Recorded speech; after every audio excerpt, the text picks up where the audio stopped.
Hey there, good morning. So, I'm coming to you today with an idea that I am pretty passionate about right now.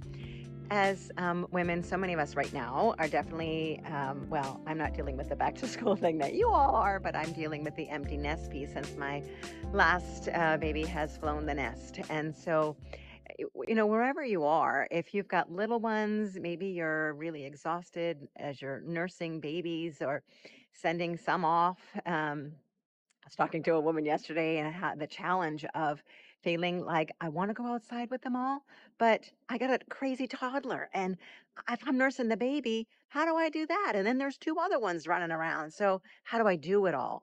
And we can get really stuck and exhausted and, yeah, feeling like, how do I do all of this?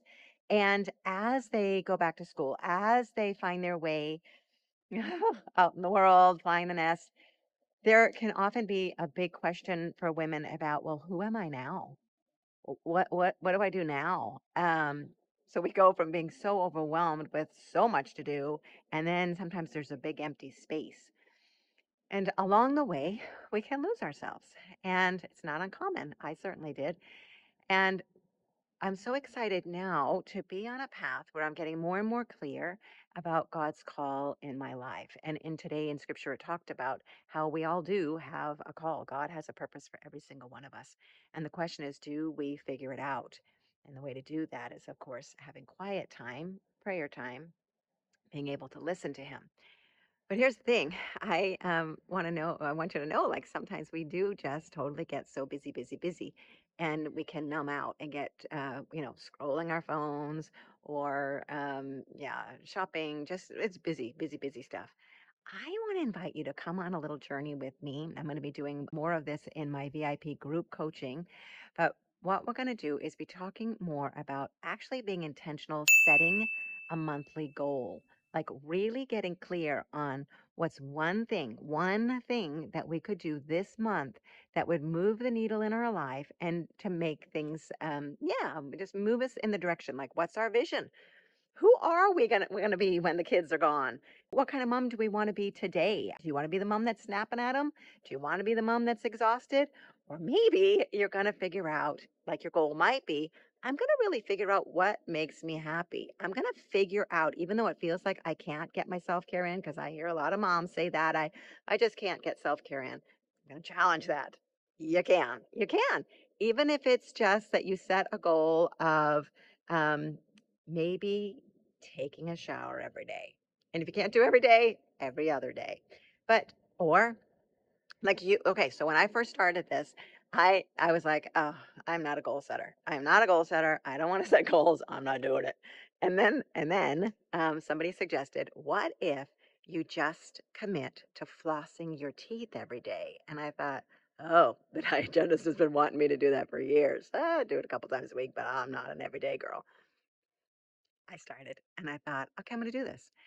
And the thought I had in my head was, look at me. I'm becoming the kind of woman who has her own back and takes really good care of herself. Hmm.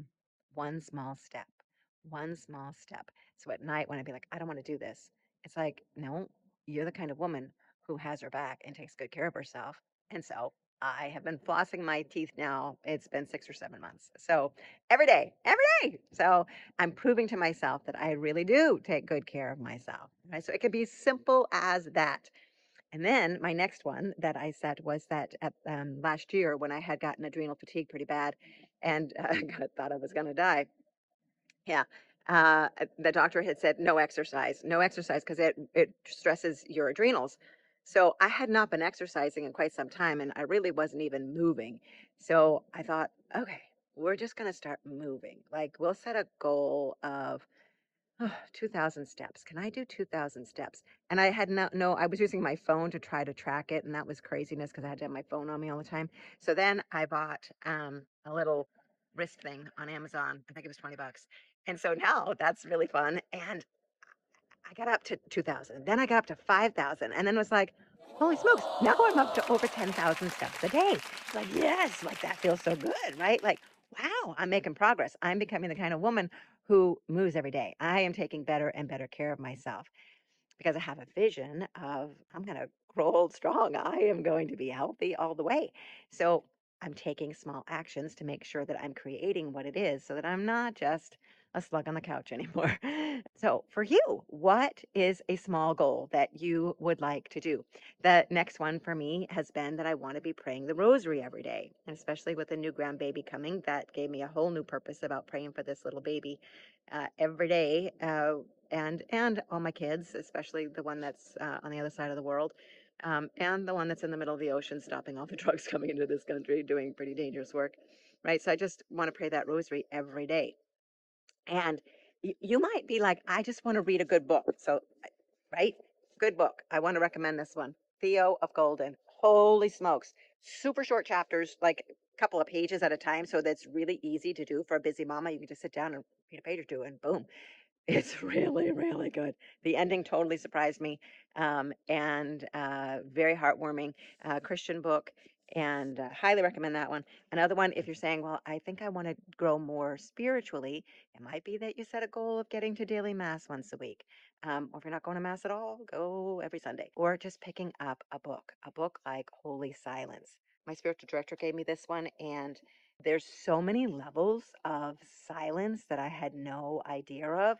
It's not just our mouths, ladies, right? Like in our mind, in our heart, there's big ones. All right. So, highly recommend a book like that. But it might be for you getting out into nature. So, just getting outside. It doesn't have to be a long time. Or getting your feet in the water before winter comes where I live. But finding the things that make you happy doesn't have to take a long time. Find something that just moves the needle in your life. It might be that you're going to intentionally every day text someone something kind. It might be that you're going to stop talking trash to yourself, and every day you're going to do something nice for yourself. Right? I would love to know, what small goal are you willing to do for the next 30 days? Put it in the comments down below. I would love to read them. Oh, here's another one, right? Even just committing to your self care. So, getting bracelets, right? So, I got these little bracelets at one of my the retreats that I did. And they're fabulous because I encourage clients all the time. If you move a bracelet from one wrist to the other, if you haven't moved them all by the end of the day, you got to do a little bit more self care, whether it's rubbing hand lotion or yeah, taking time for prayer. It might be going for a walk. All kinds of little things that you can do that really make a difference in your life. So my invitation is to be more intentional, discovering who God made you to be, what will fulfill you so that you can get unstuck. The feeling of unstuck comes from a thought in your head. If you start nourishing your body, getting reconnected to yourself, figuring out what what would have me feel like a woman who really does have her own back. Huh, what would I do more of? I just think it's so important that we all, as women, just start to prioritize ourselves, get our own oxygen mask on, so that we can love others more deeply. I'm Coach Carol, and I'm standing for you living your best life. God bless your day.